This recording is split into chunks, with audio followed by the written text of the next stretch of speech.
This is going to be a sort of a hands-on show and tell evening, so I'm going to spend some time talking about certain technologies that are out there and that are new, and then we've brought samples of all of them, so we're going to kind of trade off back and forth with Marlene showing them after I talk about them.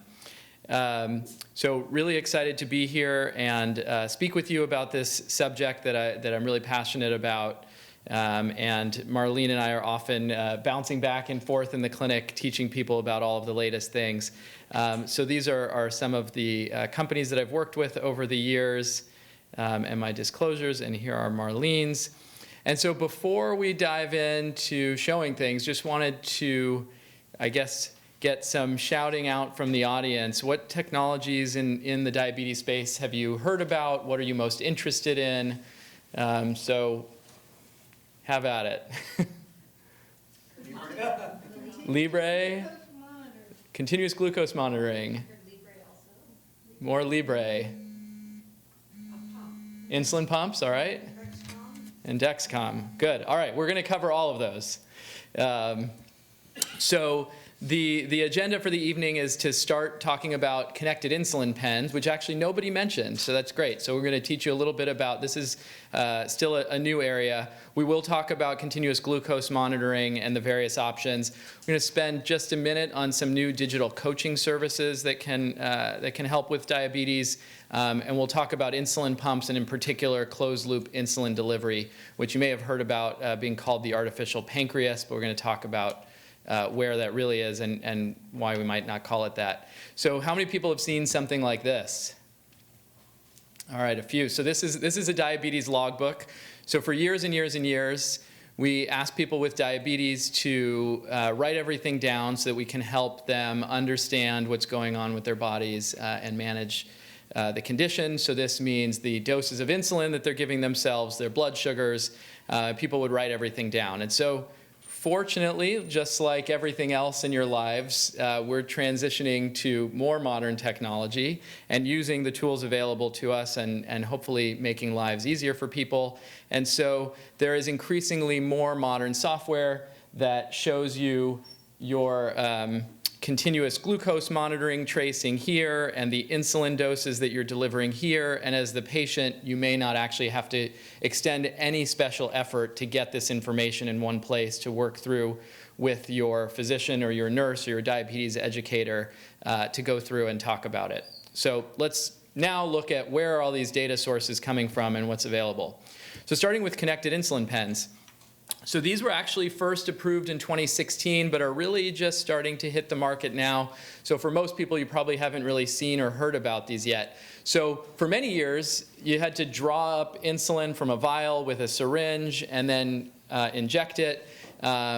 Maybe 10, 20 years ago, first came out with the insulin pen, but again, the information was lost. So you might inject the insulin and not remember how much you gave if you didn't write it down in a book somewhere. So what these do is actually capture, just using Bluetooth and sending it to your cell phone, capture the dose information from the insulin pen so you can remember exactly when you took your insulin, how much you took, and you can share that information with the doctor.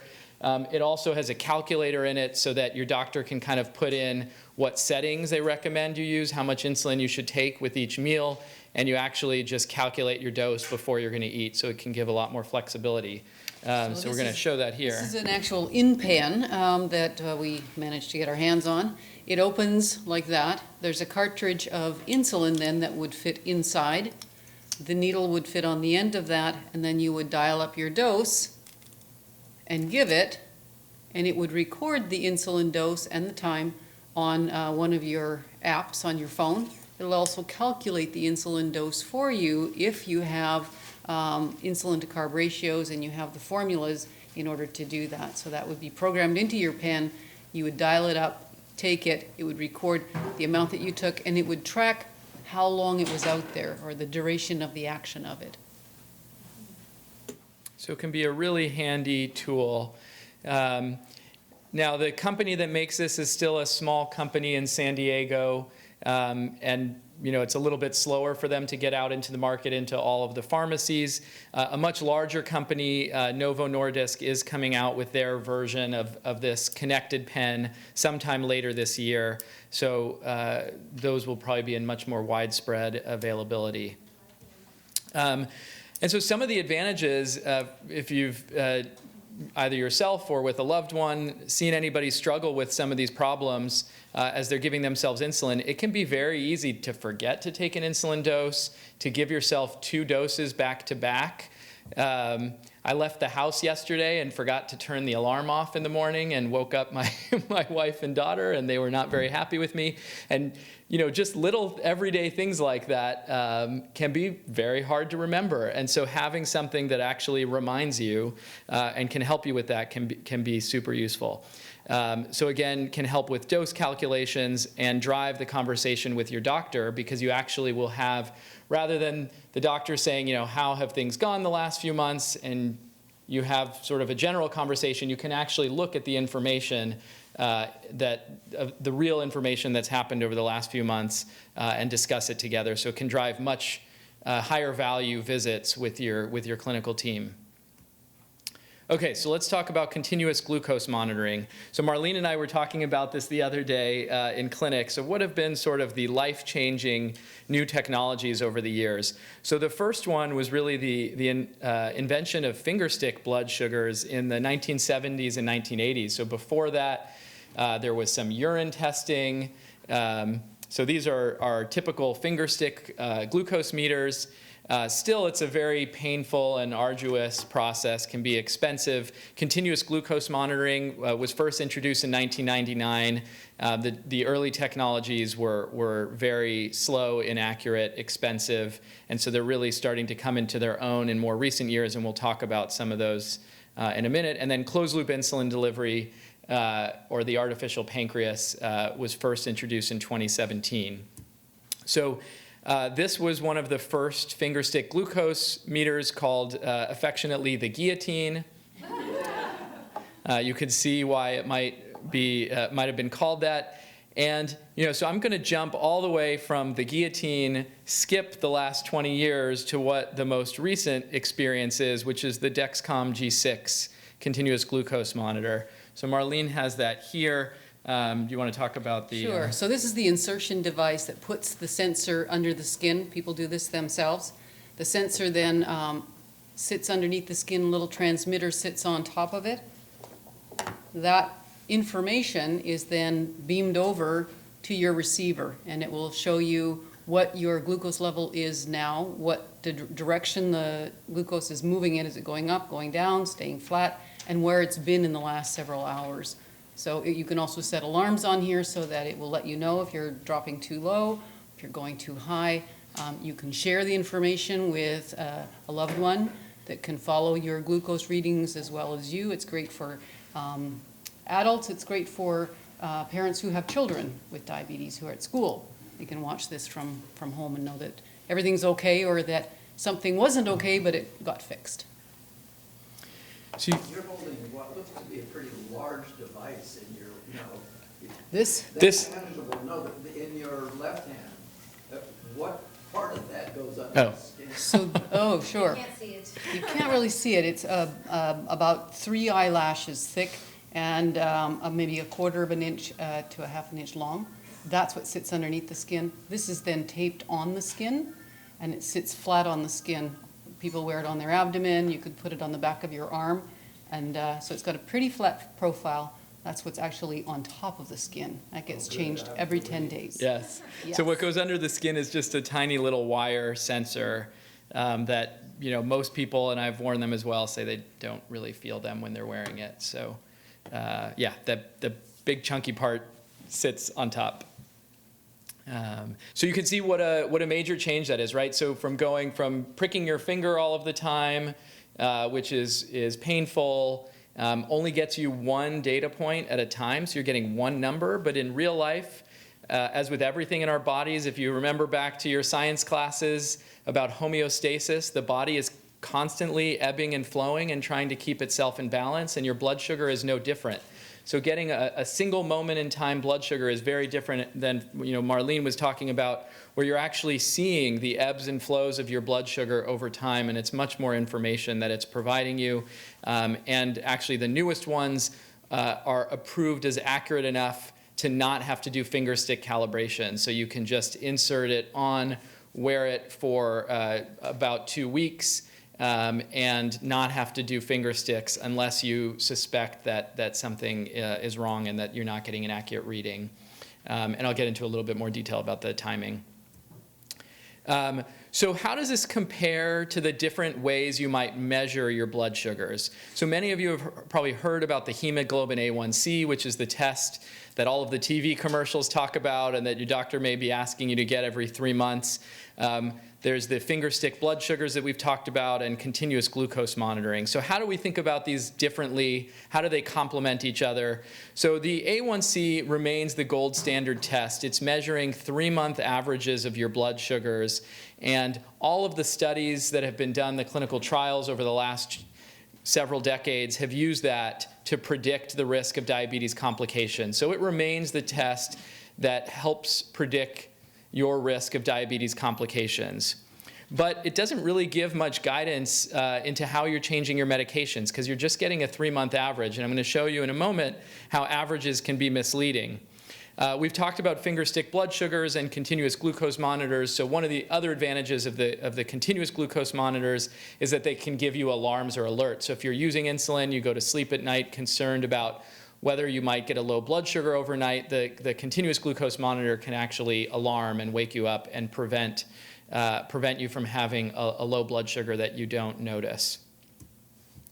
So here's where I was saying that averages can be misleading. So these are 2 patients who both have an A1C of 8%. And you could see the person on the bottom has some squiggly lines. Their blood sugar is going up and down. That's pretty normal to see blood sugars go up and down all day. And the person on top has much wider swings. So they have many more highs and many more lows.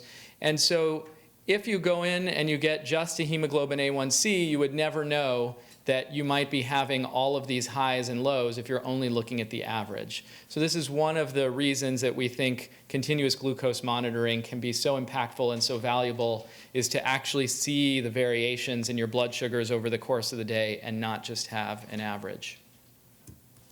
Okay, so the Libre. So anybody know who this is? Theresa May. All right, so Theresa May wears a Libre. One person who's slightly less impressive and important than Theresa May wore one, but I just wanted to put myself on the same slide as her, probably the first, last, and only time. So the Libre, Marlene will show you in a moment. Actually, let's do that now. Why don't you? So this is actually inside of a plastic case, so it looks a little bit bigger than it actually is. But really the only piece that would be on the outside of the skin is this piece right there. It's about the size of a quarter and maybe 2 quarters thick.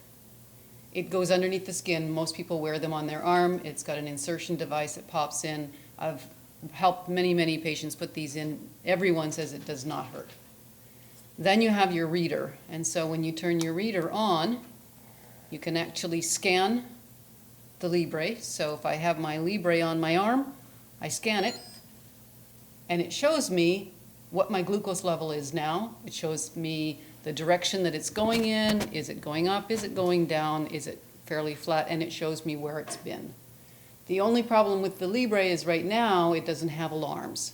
So you actually have to scan it in order to see what's going on. It's not going to alert you. So these are worn for 14 days. You take it off, put a new one on. Takes an hour to warm up before you get readings.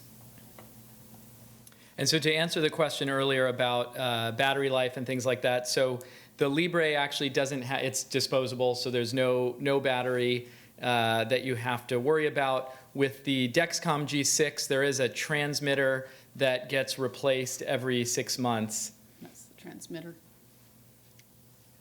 Oh, sorry, 3 months. Every 3 months. Thank you. A new one. Yeah. A new one. Yes. So let me show some cases of people who have been in our clinic to show you what these things can do and how they can help.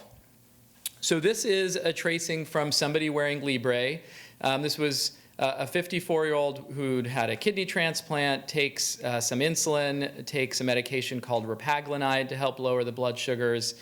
And what I think is pretty clear here is that this person has very high blood sugars every afternoon and evening, and every morning is dipping low into the red zone.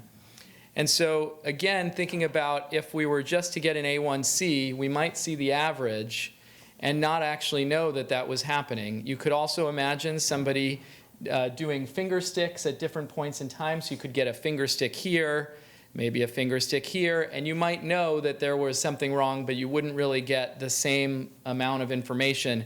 And especially to see the patterns, to see that it's the exact same thing happening every day, we can make some adjustments to the therapy plan with a lot more certainty and a lot more information.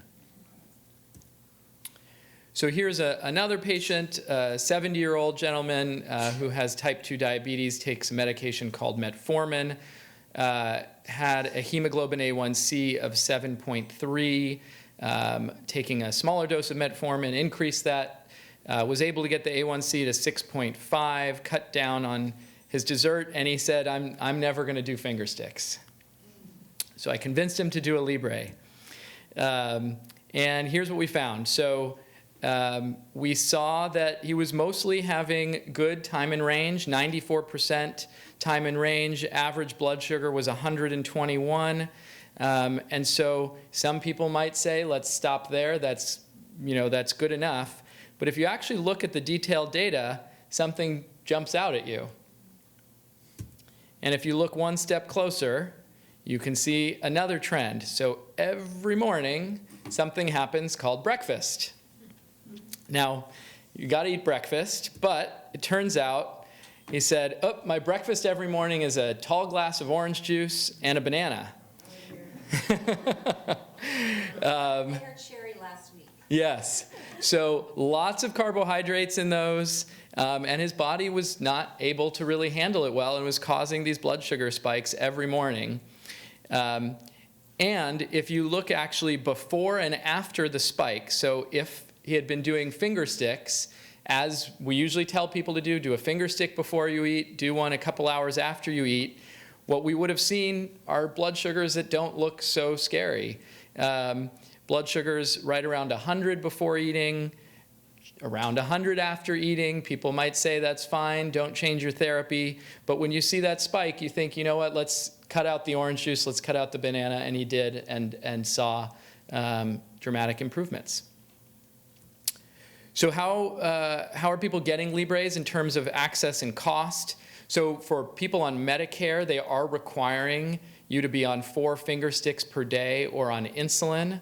So it is a little bit more restrictive in terms of who's able to get Medicare to pay for one. Private insurance companies seem to mostly not be having requirements. The cash price is about $60 per sensor. I just looked yesterday on GoodRx at what the coupon prices were, and they were around $60 each. But if your insurance company is covering it, there are coupons from the company that are capping it at about $75 per month. So they are not cheap, but many people are paying this much money or sometimes more for strips anyway. And so it's a reasonable trade-off. The other thing we've been coaching people is that, if you have type 2 diabetes, you're not on insulin, you're not at risk for low blood sugars, you can get a lot of information by wearing this once, like this last gentleman I showed you with the banana and the orange juice. So you could get one and do it one time, you could do it once every few months, and get a lot of information about what's going on with your body and not need to wear one all the time. Okay, so I'm going to spend a moment about some of the coaching apps and tools.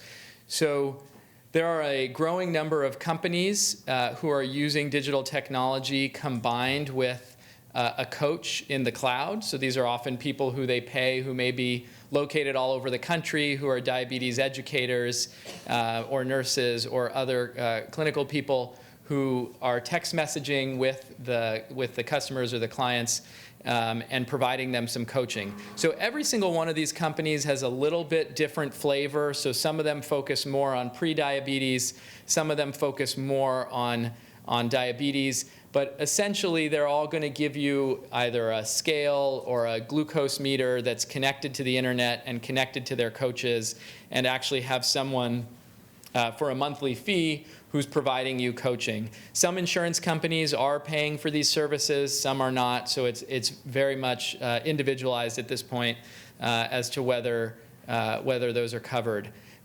One of them is quite different than the others, which is Virta Health, which is doing an extremely low carbohydrate or ketogenic diet. They're also very expensive. Some of their early data is showing that they're having a lot of benefit in improving outcomes for people with type 2 diabetes, but you have to be motivated to go on a diet like that. Onduo, what's notable about them, I'll show in a second, is that actually is a spin-off from Google. And they are using some interesting technology that you might use in other walks of life from Google. So what Onduo is bringing to the table, so same as other companies, they're giving you the kit, but they're allowing you to take photos of your food, and everybody, as I think I heard one of the people from the company say at a conference, all of the photos you're taking of your dogs and cats and of your food at home are being put to good use. So they're trying to build artificial intelligence to recognize food images. I don't think they've cracked it yet, but that's their goal, is to actually help understand what's in your food to help drive better care decisions for the coaches and for your lifestyle. Okay, so what about continuous glucose monitoring if you have type 1 diabetes? Because it's a little bit of a different animal than if you're dealing with type 2. And to give a little bit of a historical perspective, so the first insulin pump came out in 1983, and that was from what used to be MiniMed, now Medtronic. And as I mentioned earlier, the first continuous glucose monitor came out in 1999. These were pretty rudimentary devices at the time, but things have gotten better. And if you look at the data of people across the United States with type 1 diabetes, continuous glucose monitoring has grown pretty rapidly just in the last decade. So only 8 years ago, in 2011, just 6% of people from this large survey cohort called the T1D Exchange were using continuous glucose monitoring, and that's up to 38%. So quite a dramatic improvement. Now, I actually look at this and think there are 62% of people with type 1 diabetes not using continuous glucose monitoring. And so let's talk a minute about why I think that should change. I think a lot of people were turned off by the technology in early years. There were a lot of issues with how big they were. The insertion could be incredibly painful. They were very expensive, and not all insurance companies covered them for people with type 1 diabetes. As clinicians, we were often writing letters begging insurance companies to cover these things. The accuracy wasn't very good. You still had to do 4 finger sticks a day to try to keep it as accurate as possible. You had to replace it every 3 days or sooner. And it was really hard to get the information off of the device to share it with your doctors and kind of do everything with it. So you can imagine, given that, why a lot of people might not have been using them. But with the devices that Marlene was showing you, with the Dexcom, with the Libre, they're starting to get much smaller, not snagging on clothing quite as much as they used to. You can wear them in swimming pools, in the shower. The insertion is much easier and is painless. Insurance companies for people with type 1 are generally quite good at covering these, as long as you meet pretty minimum requirements that most people do meet. Of course, copays and coinsurance are still very variable depending on what plan you have. So in the modern era, just because something's covered doesn't mean it's cheap, unfortunately. The accuracy has gotten much better. These 2 devices we talked about no longer need finger stick calibrations. You can actually wear them for 14 days. And you can now put the information on your cell phone into web applications and places where you can actually make use of it. So the world has changed, and so the Endocrine Society, which is our largest professional organization for endocrinologists, comes out with their guidelines, and more or less their guidelines say that every person who's got type 1 diabetes and is willing to do so should have and use a continuous glucose monitor, and I believe that strongly. So here are the comparison of the available devices. So we've talked a lot about the Libre. We've talked about the Dexcom G6. The G5 is essentially being phased out. Medtronic's Enlite 2 similarly is mostly falling away. So the way we think about this in our office is that for most people with type 1 diabetes, the Dexcom G6 is the most accurate device. It's the one we prescribe most. It's the easiest to use. I'm sorry, I said 14 days. It's 10 days. I, again, am thinking about other models here. Freestyle Libre is 14 days. And then the other one we see quite a lot of is the Medtronic Guardian 3. The reason for using that is we're going to talk in a few minutes about closed-loop insulin delivery systems. And if you want to use Medtronic's closed-loop insulin delivery system, you have to use their sensor as part of it. We typically, in our practice, don't prescribe a lot of those as standalone sensors because we've found that people seem to like the Dexcom sensor better. A new entrant to the market is a company called Senseonics that makes a sensor called Eversense, and I'm going to show you a little bit about that in a minute. It's the first sensor that's actually much more long term. You can wear it for 90 days, but it's actually a small surgical procedure to go under your skin. It's not a self-insertion like the ones we've showed you here. So our feeling is if you have type 2 diabetes, you're not on insulin, you want to learn more, then the Freestyle Libre is really the right thing. It's cheaper, it's quite easy to use. A lot of insurance companies cover it. It's less accurate than the Dexcom, but it's accurate enough to give useful information. For most people with type 1 diabetes, if you're not using the 670G, we tend to prescribe the Dexcom G6. So I want to give you a little bit of a peek under the covers at what your doctor and other clinicians are looking at and thinking about as you come in with your continuous glucose monitoring data. So we look at, do we have enough data to even think about this? So if you only have 1 day of data, then patterns may not mean anything. If you have 2 days, patterns may not mean anything. And similarly, if you haven't worn it at least 70% of the time, there's going to be dropouts in the data. What we're really looking for when we think about time in range is about 70%, more than 70% time. And again, we're talking really here for people with type 1 diabetes is what I'm focusing on here. Percent time in hypoglycemia should be less than 3%, and percent time in hyperglycemia should be less than 25%. These are very rough targets. We individualize these with most of our patients. But just to give you a sense of how you might think about this as you look at your own information. So if you get a report from Libre and you're looking at it, it's going to show you this time in range. We like to see that as high as possible. We also do look at the standard deviation because that gives you a sense of how much undulation there is going from high to low and high to low.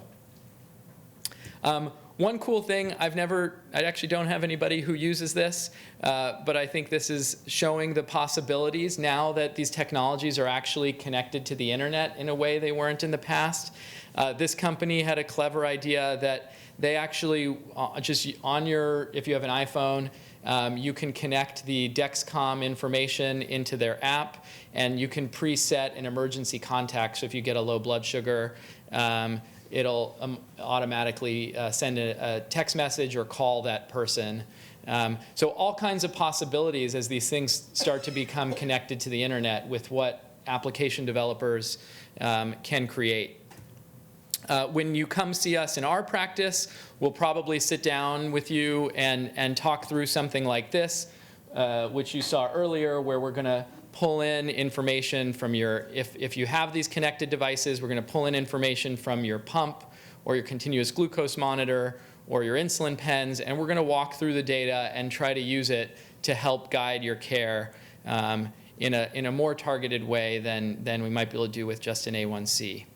Okay, so here's the Eversense implantable continuous glucose monitor. So full disclosure, we've never actually used this in our practice. And I don't have one to show you. And we don't have one.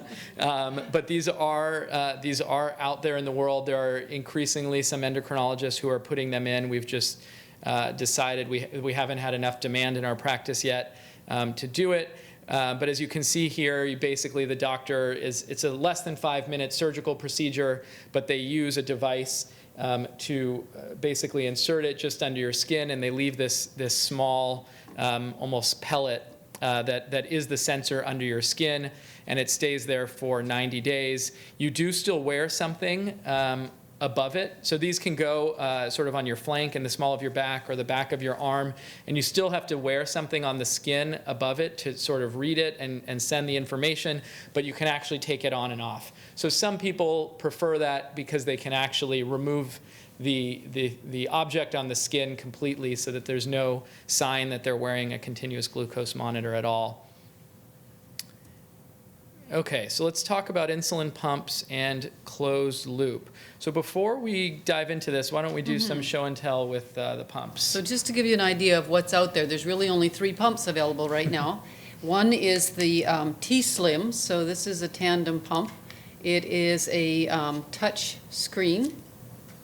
It's a colored touch screen. It has a syringe of insulin inside. There's tubing that comes off of this and attaches to an infusion set, and I'll show you what those look like.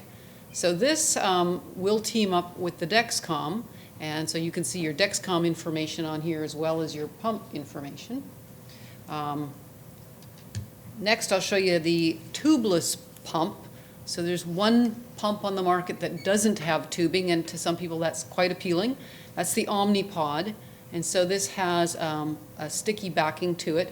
This is actually the pump itself. People wear it on the back of their arm or they wear it on their abdomen.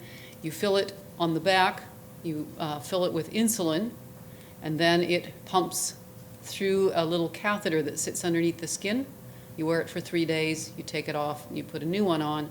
The controller looks like this, and this is where you program your basal insulin rates and your bolus ratios, and you would put in your blood sugar, tell it how many carbohydrates you're eating, and it would calculate the dose. You would push a button, it would send the message to your pump, and the pump would deliver that bolus for the insulin.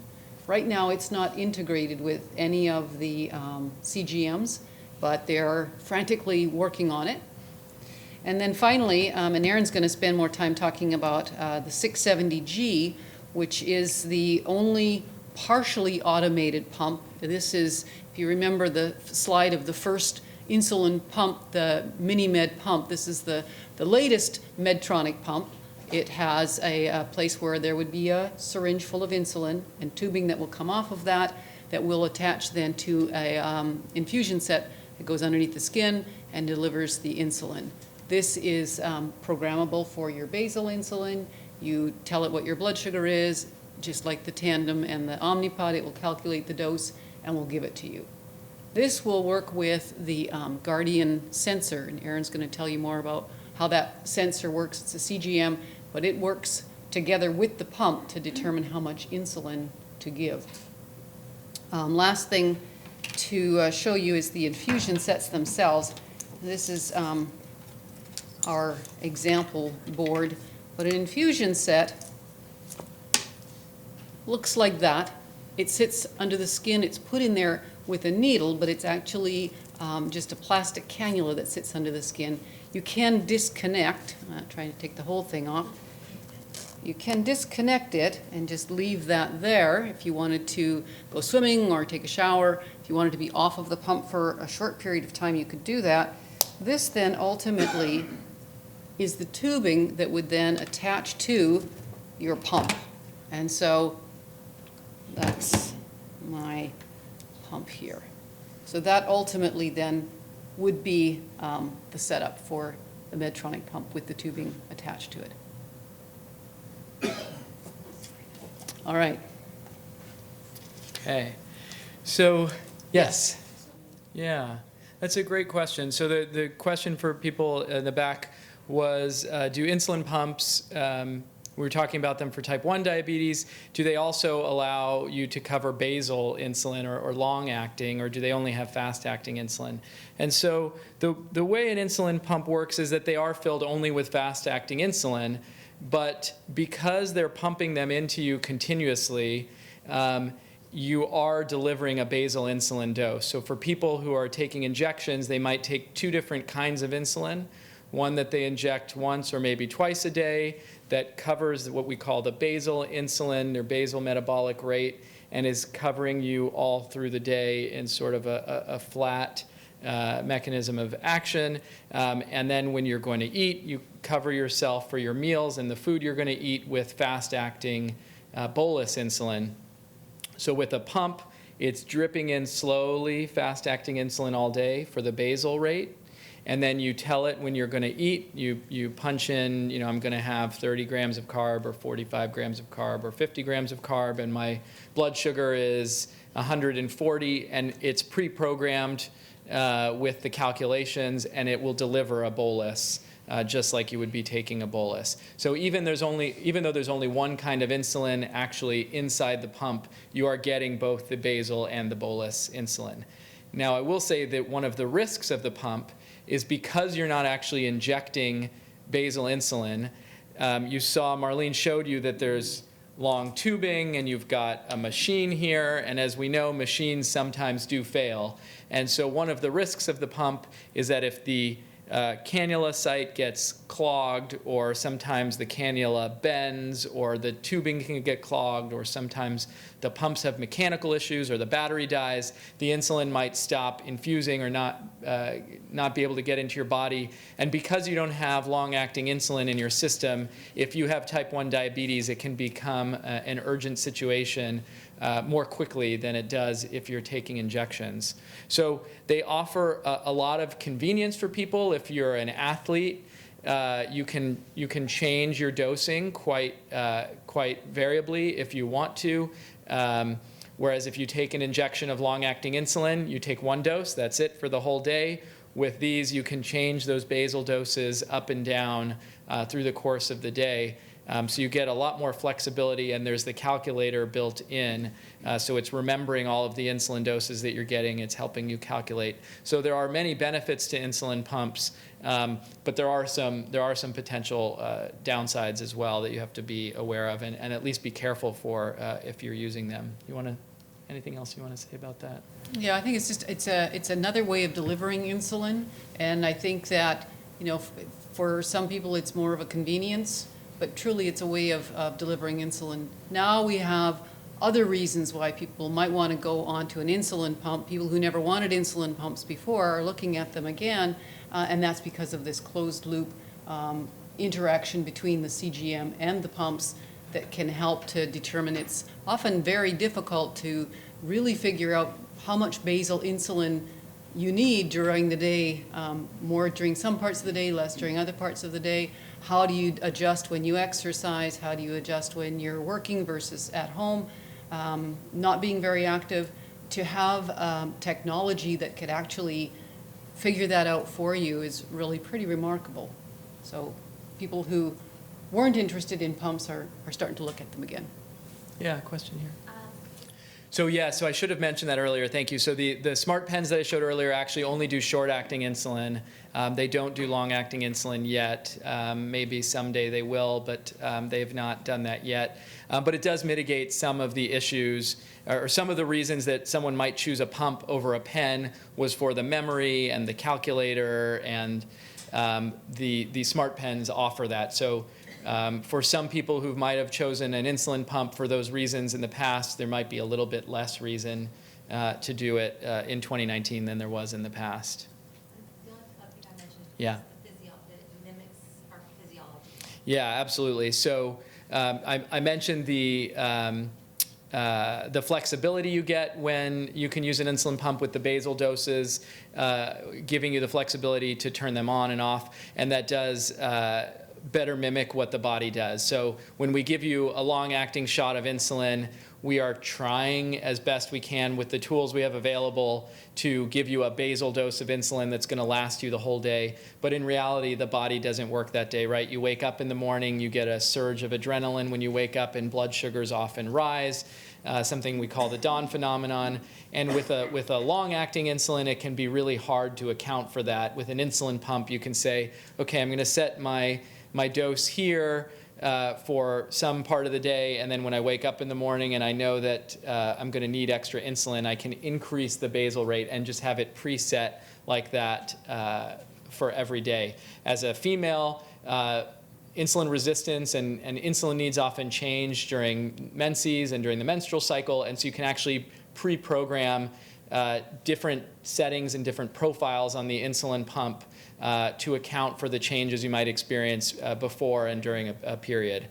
So there are lots of other reasons to consider insulin pumps. Okay, so what about closed loop delivery or the artificial pancreas? So when you're using an insulin pump before the world of closed loop insulin delivery, so let's imagine you are wearing a continuous glucose monitor on one part of your body and you're wearing an insulin pump on another.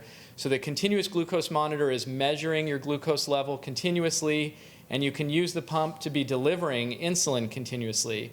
Until 2017, you were the brain in the middle. So all of the decisions about how much insulin to give based on what those glucoses were are up to the user. So we call that open loop insulin delivery. And so that basically means you're looking at the blood sugars and you're making the determination completely about what to do and how much insulin to give yourself. What the closed loop insulin delivery systems are doing are putting something called a control algorithm. It doesn't necessarily need to be a device, but it's a control algorithm in the middle. And so what that's doing is it's a computer algorithm that is often built into is currently built into the insulin pump, but in the future will actually run as an app on your cell phone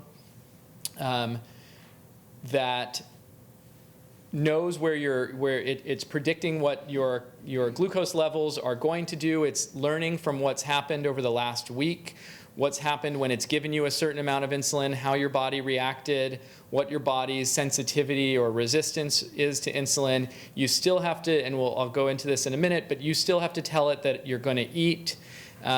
You still have to tell it if you're going to exercise. So we don't consider this a fully artificial pancreas because you can't just put these devices on you and walk away. There's still a lot of work effort involved, but it does provide some autonomous control of your basal rates and your blood sugars. And so the JDRF created these 6 categories of the artificial pancreas development.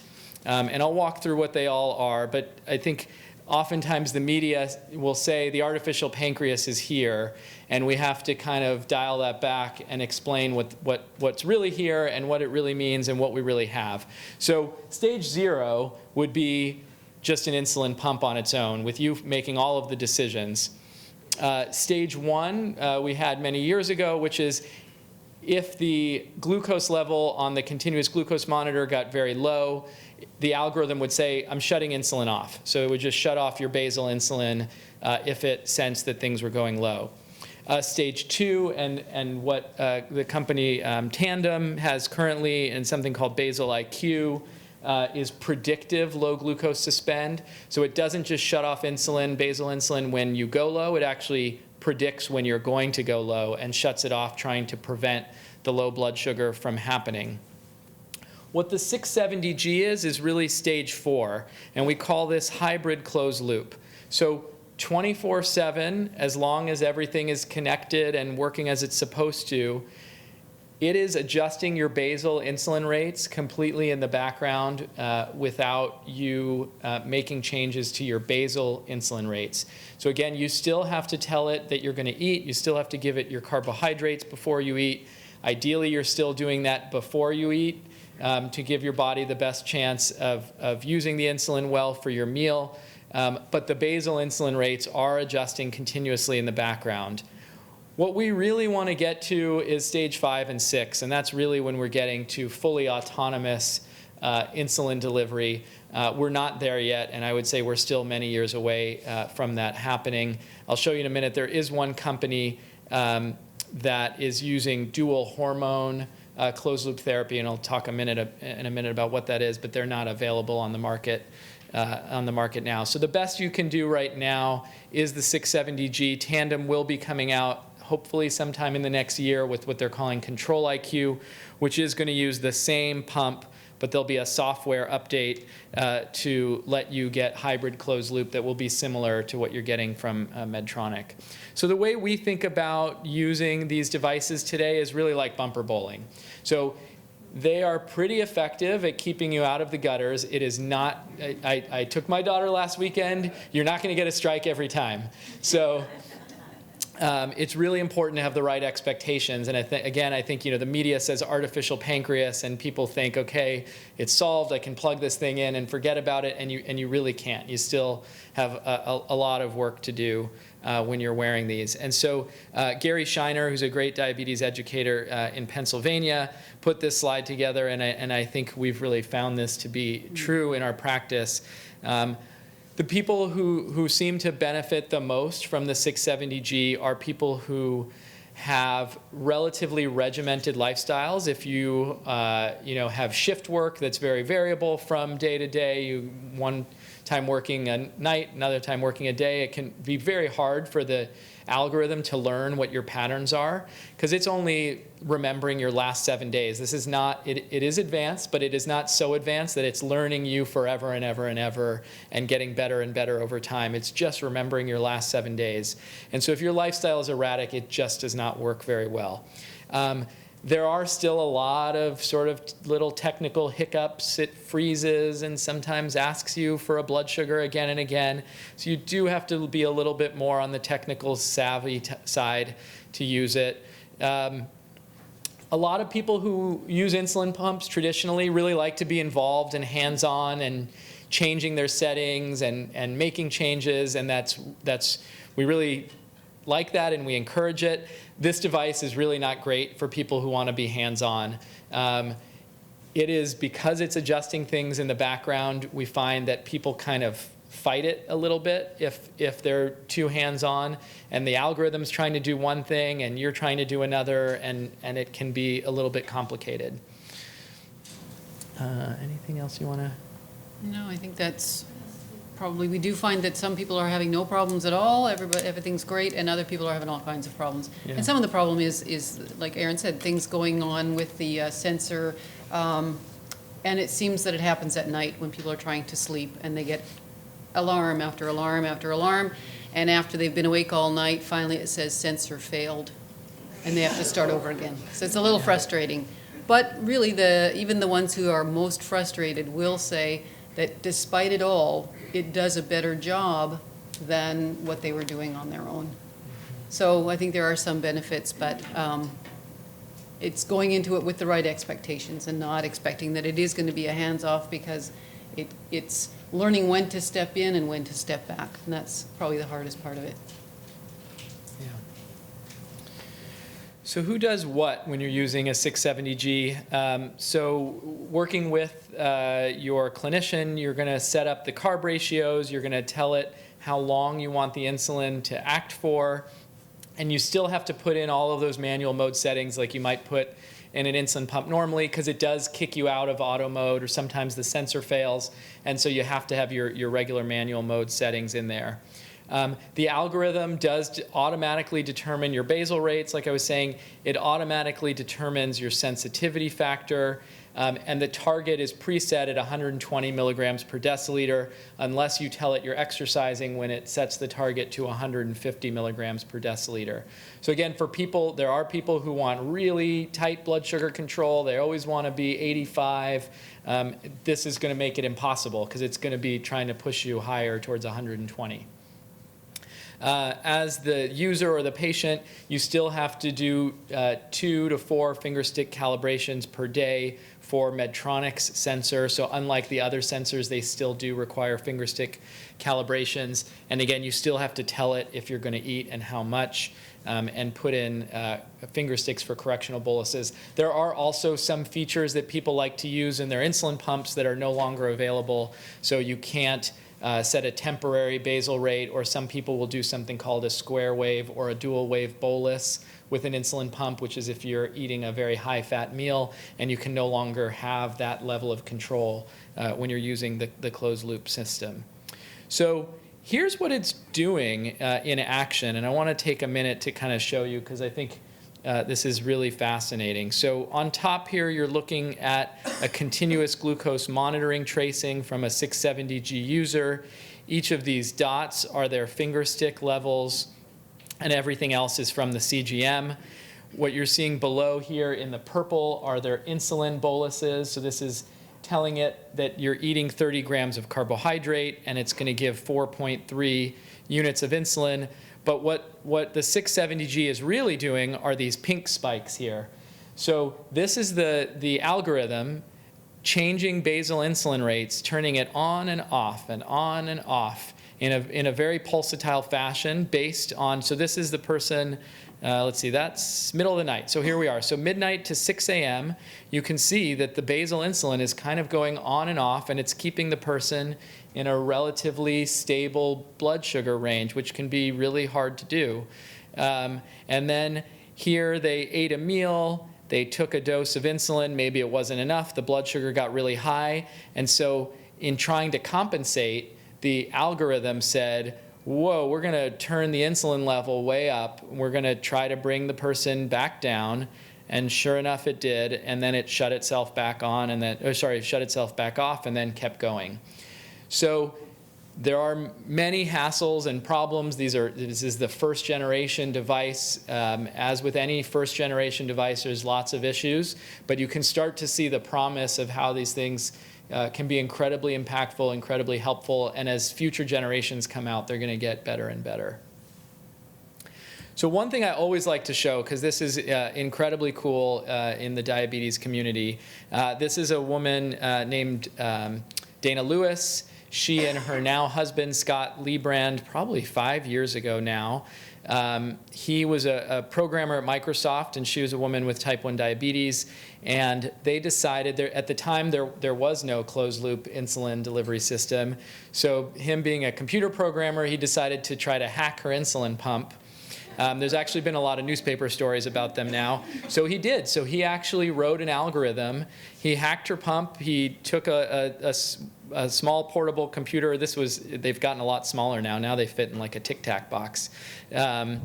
But they built their own closed-loop insulin delivery system, and there are now hundreds of people around the world using this open APS system and doing quite well. They tend to be people who are really, engineers and good with technology, because you still have to build it yourself. It's not FDA approved, and so it's very much people who want to be in control themselves.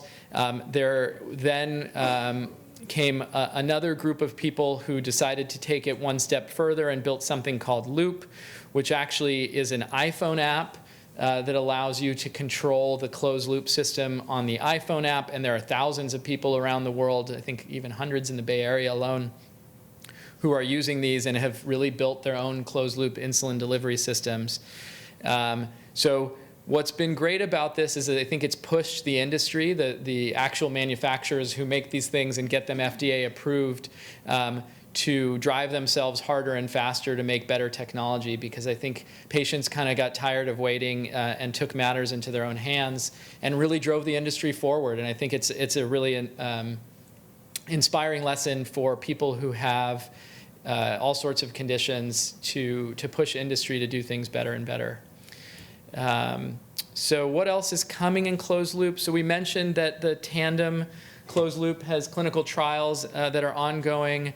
Omnipod for people who really don't want the tubing and want to wear a patch pump. They are also in clinical trials. We don't really know when these are to be expected. We're constantly hearing different dates, but they will be out, in the next 1 to 2 years if all goes well and they get FDA approval. Tide Pool. I talked just a second ago about the patients who built their own closed loop system. So JDRF actually decided to push forward something called the Open Protocol Insulin Delivery in 2017. And what they're trying to do is allow patients to choose their own components and piece them together to build a closed loop insulin delivery system. So today, when you use the Medtronic system, it's a little bit more like the Apple ecosystem, where everything you have to use has to be Apple to talk to each other. So you have to use the Medtronic sensor, you have to use the Medtronic pump, you have to use the Medtronic algorithm, and they all work together as a system. What this is doing is really breaking that apart and saying you might want to choose one manufacturer's continuous glucose monitor and another manufacturer's pump, and an algorithm or an app that goes on your phone from somebody else. And so the FDA, along with JDRF, is actually trying to create that kind of an interoperable ecosystem where you can choose and mix and match devices together. So Tide Pool as a company is actually going to try to commercialize and go through the FDA to get that Loop iPhone app approved. Yeah. Well, what if I just want to get some information? I don't want any insulin. I have been known to have hyperinsulinemia from time to time, and I just want some information so I can figure out my patterns a little bit better. What would you suggest? Yeah, so for a sort of short term, just want to learn a little bit more, I think that's where the Libre really comes in well. Dexcom can be very expensive, requires a lot of insurance authorizations, and when you get a Libre, as I sort of mentioned earlier, you can just get one for 14 days, wear it, get 14 days worth of information, pay one time, not a lot of expensive equipment to go along with it, and get a lot of information. So as you can see, there's a couple of more companies working on closed-loop insulin delivery, and so there will be a lot more options coming forward in the years. So I think the big, if you're going to walk away from here with a couple of big picture lessons, I think one is to start thinking beyond the A1C. A1C is still a very important measure, and we still check it, but there is a lot more information out there to be had, and so for a lot of people, the A1C alone is not enough. Who should be getting continuous glucose monitoring? I think everyone who has type 1 diabetes should wear a continuous glucose monitor. I think probably many or most people who have type 2 diabetes would benefit even just from a short 14-day wear, maybe don't need it all of the time, but could learn a lot of really helpful information about themselves and their blood sugars. I also think there are some people who might have other risk factors. If you have a family history, if you've got a woman who's going to be getting pregnant and has a family history of diabetes and is at risk, I think there are other people who might benefit from a short wear of a continuous glucose monitoring. There isn't really yet a lot of clinical trials or information on that, but I think it's relatively low risk and might provide some benefit with people. Again, there's a lot more emerging options for mobile connected coaching services. So I showed that slide with a lot of different companies, and I think you can get the slides online so you can go back and look. There's a lot of companies now who will let you sign up for a monthly fee and provide coaching online. And as we just talked about, a lot more options coming in closed-loop insulin delivery for people with type 1 diabetes. So I always like to end with my faraway prediction. So here's where I think by 2025, this is where I think things will be. So I think if you have type 2 diabetes, I think finger sticks will be gone. I think for many people that may happen even sooner, but I think continuous glucose monitoring is going to get smaller, cheaper, easier, and the days of really painful finger pricking will soon be over. Yeah. I think we'll have a lot more options around virtual care and remote coaching so that there will be, some, whether it's a person or an algorithm helping to actually coach you based on what your data is continuously. I think same thing for type 1 diabetes. I think finger sticks will be essentially gone. I think continuous glucose monitors will last much longer than they do 10 or 14 days. Same thing, they will get smaller and cheaper, and we're going to get much closer to autonomous closed-loop insulin delivery in the next 5 years. Will we get to fully autonomous in 5 years? Maybe, maybe not, but we'll be much closer to it than we are today. And I think for people with type 1 diabetes, and I already do this in my own practice, I look much more at those time and range metrics and what your blood sugars are than what your hemoglobin A1C is. And so I think a really important thing to take away here is if you are someone who's using insulin and you're working with a clinician and all they're talking about is A1C, I would say push them to think about continuous glucose monitoring and about looking in more detail at the data to see if you might be having high blood sugars and low blood sugars, and if you might be able to learn a lot more than you do just from an A1C. So with that, we are happy to take lots of questions. Yes? So it's a great question. So the question is, as things are up and running, you've got connected devices, what is the role of the clinical team? It's changing. So most medical centers, most doctors' offices were set up to have you come in every 3 months, get an A1C, maybe look at your logbook with your finger sticks, and all of a sudden you've got hundreds of thousands of continuous glucose monitoring data points coming in. And so we're trying to change the way we deliver care. We do use the websites that I showed you to look at the data. We don't yet have, I think where we'd ideally like to get to is sort of like a tiered system where maybe the first stop is the computer gets smart enough to kind of be watching you all the time and sort of do a check engine light kind of thing. And if something's wrong, then maybe there's a clinician who looks at that information, and then you come in to meet with your team to actually like do your big checkup, your big maintenance every once in a while. It's going to take time for the healthcare delivery system to move in that direction, and so we're not there yet, but we're slowly over time moving that way. Yeah. So I'm so grateful you asked that question. So the question was, is there any animosity between the medical community and the companies building these devices? So on one hand, I would say no. I think they are doing their best to create devices that are useful for patients. We wish they would go faster, just like anything else, and make things better more quickly. There is one place where I do have some animosity, and I'm more than happy to have all of you become advocates for this. So there was a law passed in 2016 called the 21st Century Cures Act that gives every person in the United States the right to have access to their health information. And so UCSF and other medical centers, just in the last year, we have, you can now actually on your iPhone or from other places, you can go download your health information or the basic parts of your health information from your electronic health record. It is your legal right, and we've connected it so that you can go do that.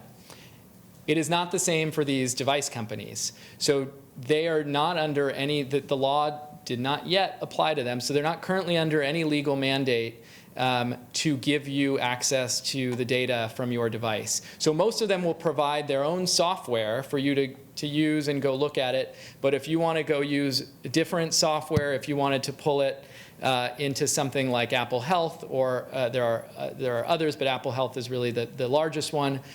There are some companies, so Dexcom, for example, allows you to do that, but there are others who don't.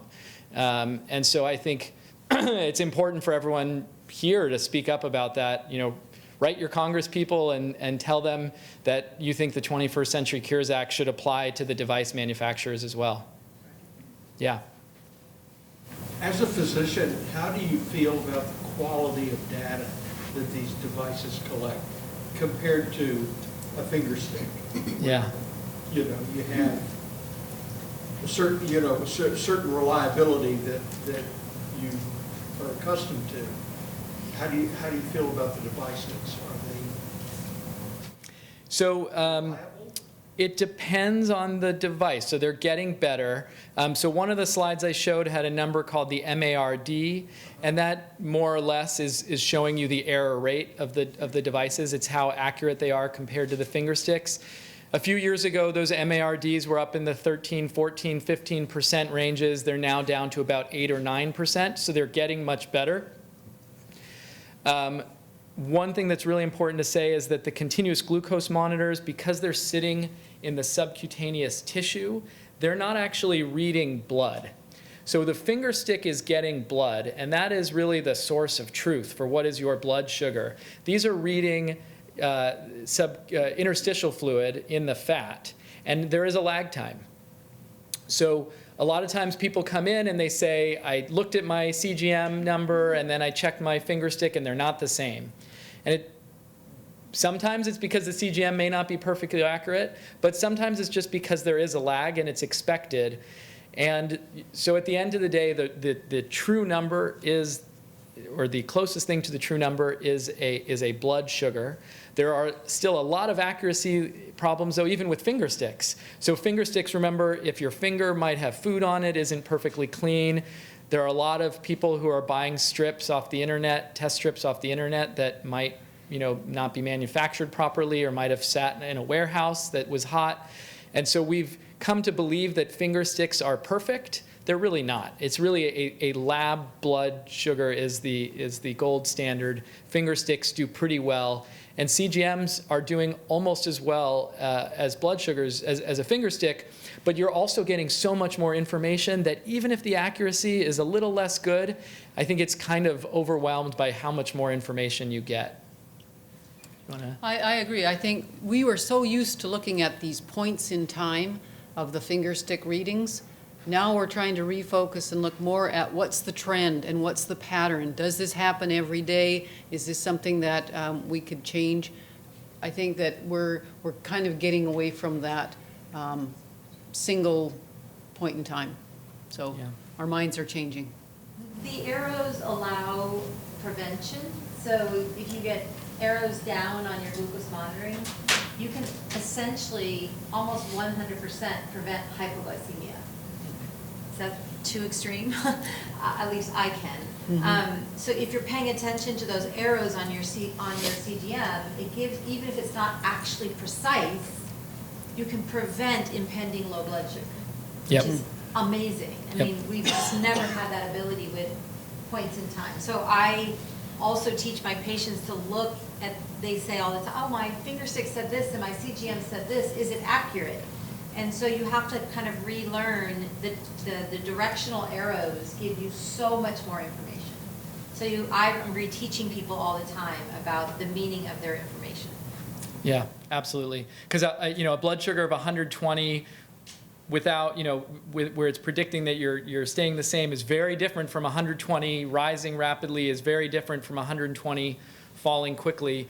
The way you might think about those and approach them are all very different. And so completely agree that it's a reframing of the way you think about it. So I wanted to just get back to the lady over here who asked the question, yeah. so we don't miss her. So her question was about piecing together your own pump, insulin pump, versus using one that's FDA approved and on the market. Yeah. Yeah, so Yeah, the components are pretty cheap. So you're buying, so they all use a Dexcom CGM, so you're paying like you would for a Dexcom CGM. Currently, the systems use a very old Medtronic pump that people have figured out how to hack, and those can be very expensive because they've gotten rarer and rarer. So they're sort of on eBay and places like that. And I think they People used to be cheaper, but People are marking up the price. the price has been driven up quite a lot.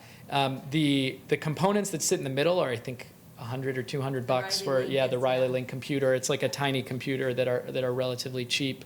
And then the hack is, people are willing to go and show you how to actually do the hack. I mean, this is a really open community, so people are willing to show you how to do the programming, how to do the hack into the system. It's just that those pumps used to be valueless. They're old. They used to be zero. Sorry, Kyle. They used to be like valueless, these old pumps, because they were third generation, 3 generations ago. But now there's a black market for them, unfortunately. So you have to have resources to get the old pumps to hack. Yeah, so what the A1C is your red blood cells have hemoglobin in them, and the A1C is looking at how much glucose attaches to the hemoglobin. Your red blood cells live on average about 90, sometimes 120 days, but around 90 days. And so the blood test is measuring the average amount of glucose stuck to your red blood cells. And because the red blood cells live about 90 days, it's about a 90-day average. So any disease actually that changes your red blood cells can impact the accuracy of the A1C. So if you get a blood transfusion, if you have chronic kidney disease, that can sometimes affect your red blood cells. If you have certain types of anemia, it can affect your red blood cells. So really anything that can impact how long your red blood cells live or the shape of the red blood cells can sort of impact the accuracy of the test. Sure. Yeah, so the question is, with all this technology, why haven't we seen something that is all encompassing, one box, easy to use? I think there are companies that are trying to get there. I think it's just still very early. So for example, all of the closed loop systems that are in development right now, or at least close to the market, still require a separate site for the CGM sensor and for the insulin pump. I know there's been a lot of thinking and testing around using one puncture or one site to do it, but no company has really figured that out quite yet. So I think one thing would be getting same site insulin delivery and continuous glucose monitoring. The other piece is really about the software and just making things easy to use. And I think, honestly, part of the problem is that closed-loop insulin delivery systems are built for the type 1 diabetes market, which, from a financial perspective, is a small, as these big drug companies look at this, it's a pretty small market. And so there's not enough of a financial incentive. You've got just a few companies who are making these things, and so there's not as much competition as, say, in the auto industry or these other industries where there's a lot of competition and really big dollars to drive companies to make really great consumer products. There's not been that drive in the type 1 world. Yeah, so it's a great question. So the question is about if you have type 1 diabetes, can you use a Libre? So my general rule is it's better than nothing, but I recommend people use a true continuous glucose monitor. So Marlene was showing and talking about the Libre is not actually transmitting your blood sugars in real time. So even though it's gathering them, you have to actually take something and scan it to get your reading.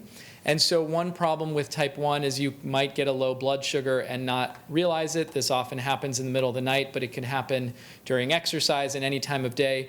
And the other the truly continuous glucose monitors will send you an alert, and your phone will beep or vibrate, or the device will vibrate and warn you and alert you that that's happening. And the Libre doesn't yet do that. I believe their next generations probably will. But so for me, that's a very important function. And so for me, I really recommend people with type 1 don't use a Libre. But if people have reasons why they don't want to use one of the other ones, it's absolutely still better to use a Libre than something else, than finger sticks. And better than finger sticks. Yeah. I'll add to that, because Dr. Neinstein works with adults and I work with teenagers. Oh, yes. So the Libre has been really amazing for my teenagers who have what I call alarm fatigue. So when you wear CGMs, we try to make the alarms as infrequent as possible with teenagers, whereas I might have tons of alarms on mine to let me know when I'm going up and I'm going down. My adolescents with diabetes, they just don't want to be alarmed in the middle of class. They're embarrassed. They put it on vibrate. They start ignoring their alarms. And so the Libre is an option. They give up on their sensors. They take them off. They refuse to wear them. They take a hammer and they crash their transmitters. They've done all kinds of things. So the Libre is a step where they have the power to choose when to look at the blood sugar. Now they still need to look at that blood sugar at least 3 times a day in order to get the continuous feed. So you have to actually wand the Libre 3 times a day, and then it connects all 24 hours of data. So we work with them to try to get them to interact with their data at least 3 times a day. More is better, of course. But I'm finding that the adolescents I put on Libres are then getting more data than they were on finger sticks, which is like sometimes 1 every other day. I mean, they get burnt out very easily because of their developmental stage. So, and that happens with some adults. They don't want the alarm fatigue. They don't want the constant alarming, and so they want to be in control of when they're engaging with the data. So for what's up? Yeah. All right, so we have the devices up here. Thank you so much for your attention and your great questions. This was really fun.